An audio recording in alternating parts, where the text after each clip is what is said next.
Hi friends, అందరూ ఎలా ఉన్నారండి? బాగున్నారా? Welcome to my channel. చాలా రోజులు అయింది కదా కర్రీస్ పెట్టి. సో ఈరోజు కర్రీ వచ్చేసి పన్నీర్ కర్రీ అండి. ఇది పన్నీర్ మాత్రం మన ఇంట్లో చేసుకునేదే. అది ఎలా రెడీ చేయాలని మీకు నెక్స్ట్ వీడియోలో చూపిస్తాను.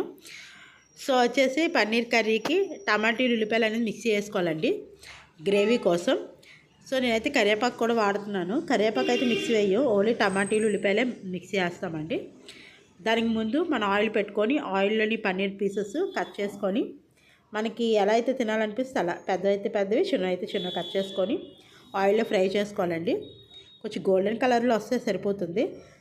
కొంచెం మనం అలా అయితే ఆయిల్లో ఫ్రై చేసుకోవాలి. దాని తర్వాత మనం టమాటీలు ఉల్లిపాయలు పేస్ట్ చేసుకున్నాం కదా, సో అది కూడా రెడీగా పెట్టుకోవాలి.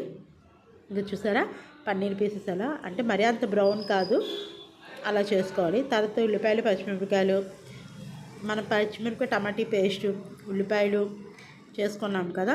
నెక్స్ట్ వచ్చేసి పచ్చిమిరపకాయలు కరివేపాకు కూడా వేసి బాగా ఫ్రై చేయాలండి. అది కొంచెం అయిన తర్వాత అల్లం వెల్లుల్లి పేస్ట్ వేసుకుందాం. అల్లం వెల్లుల్లి పేస్ట్ కూడా పచ్చివాసన పోయినంత వరకు వేయించాలి. సో అదంతా కూడా కొంచెం బాగా వేగాలండి. ఆ దాంట్లోనే మనం కారం, ఉప్పు, పసుపు వేసుకుంటే ధనియాలు జీలకర్ర పొడి కూడా వేసుకోవచ్చు. సో వేసుకొని అదంతా కూడా కొంచెం ఆ పచ్చివాసన పోయినంత వరకు కొంచెం వేయించాలి. ఎందుకంటే మనం వేసినవన్నీ కూడా దీంట్లో పేస్ట్లోనే కదా వేస్తున్నాము. సో అదంతా స్మెల్ అంతా కొంచెం పోయినట్టు వేయించుకోవాలి. దాని తర్వాత కొంచెమే వాటర్, మరీ ఎక్కువ వద్దు, జస్ట్ కొంచెం వాటర్ వేసుకొని కొంచెం వాటర్, కొంచెం గ్రేవీ కొంచెం ఒక్కసారి జస్ట్ ఇలా ఉడికిన తర్వాత దాంట్లో మనం పన్నీర్ పీసెస్ వేసుకుందాము. సో అలా కొంచెం వాటర్ వేసుకొని పెట్టుకోవాలండి. దీని తర్వాత ఇక చూసారా ఇప్పుడు ఇలా కొంచెం వచ్చింది కదా, కొంచెం ఊతుంది కదా, దాంట్లో వచ్చేసి మనం పన్నీర్ పీసెస్ వేసుకుందాము.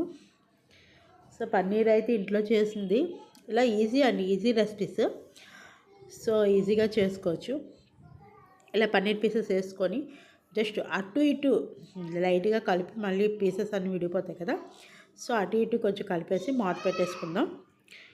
మూత పెట్టేసుకొని అది కొంచెం ఉడికినంత వరకు ఉంచేసుకోవడమే. లాస్ట్లో నేను కొత్తిమీర అయితే వేసుకుంటున్నానండి. కొత్తిమీర చాలా బాగుంటుంది, టేస్ట్ కూడా మంచి టేస్ట్ ఇస్తుంది.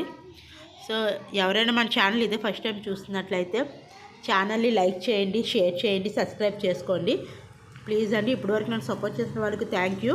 ఇక్కడ నన్ను సపోర్ట్ చేయండి. అంతేనండి. కస్తూరి మీద వేసేసిన తర్వాత అదంతా దగ్గరికి అవుతుంది. ఆ దగ్గరికి అయిన తర్వాత ఆపేసుకోవడమే, స్టవ్ ఆపేస్తే సర్వ్ చేసుకోవడమే.